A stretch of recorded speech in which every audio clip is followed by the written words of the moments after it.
Hey, what's up everyone? Eric Rossi, the guy with the eye here. We had big news come out yesterday, May 12th, 2017, and that is that Polaroid was acquired by the largest shareholder of the Impossible Project. So we'll dive into a couple little things and just discuss what this could mean for, instant and film photography. So like I said, the largest shareholder of Impossible Project, who owns about 20%, is part of the Smolokowski family. There's some of these names that probably aren't going to be pronounced right, so apologies for that.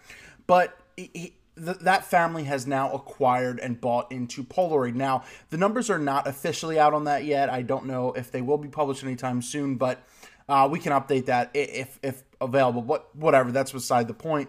Polaroid has been trying to make little comebacks here and there, but they really haven't done film things since 2008 when they announced that they were done their film production. Now, in the past few years, I mean, even Fuji is now getting out of the game. They're on their last stocks of their FP100 film. The 3000 film's already been out, has already been discontinued for about 2 or 3 years now. So everything has been really pushing towards the Impossible Project and what they offer. So if you're not, if you don't know what Impossible Project is, essentially they are the new film company. They're based out of New York, I believe, and they're not new, but they've been doing this for years. But they are producing the film and refurbishing cameras, Polaroid cameras and everything like that. So the interesting part about this is that now both brands are housed together under basically one family owns the intellectual and the brand property of Polaroid, is now all within the Impossible Project, and that's a big deal.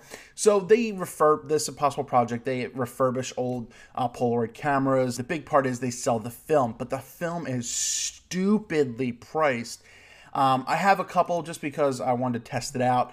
I mean, the film's decent. I just hope that this acquisition does more. I'll talk about that in a minute. But you're essentially getting one pack of like regular 600 film that goes into these type of cameras for $24, $25, pending shipping and everything. And you get like 8 shots, and they say they could fit more, but the battery takes up some.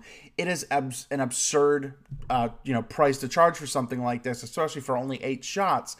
It is absolutely ridiculous, but they do other stuff too. They have the SX70 film, which is great because you can't really find any out there unless if it's expired. But they also do make 8x10 film. But also they tried to earn their own version of this camera, and it's like the i1, the analog camera, and it's meh at that point.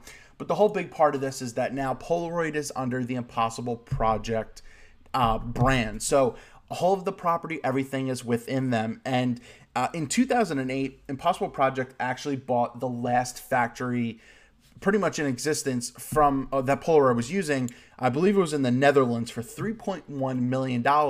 After February of 2008, Polaroid announced that they were done with their film production. So it's going to be very interesting to see what they do, because a lot of Polaroid's patents and everything were holding back what Impossible Project could do. So maybe they could build more things, and I'm hoping that this drives cost of the film down. And if so, I think it'd be the smartest move for Impossible Project to probably drop at least $8 to $10 off their film if they have now more access to do things like that, and especially to the intellectual side of things. And in 2012, I can't really say this first name of the Smolokowski family.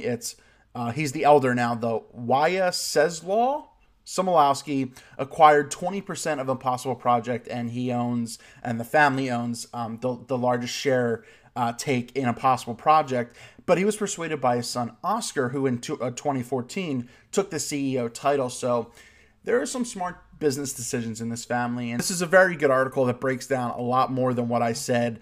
So I'm going to link this down below. It's on PetaPixel and a lot of other sites, because in the instant film game and everything like that, it is a big deal. So all in all, this is a big deal because of what it can offer for the future. Once again, now that Impossible Project pretty much owns everything with it, they can do more. They can hopefully produce maybe better 600 camera, 660 or something like that. They can hopefully produce more film at a better cost. So we will see. But May 12th, 2017, Impossible Project basically acquired Polaroid and all their brand and intellectual properties. So let's go on from there. Do you think that this is a big deal? Is this cool? Do you think that Impossible Project will actually get more expensive?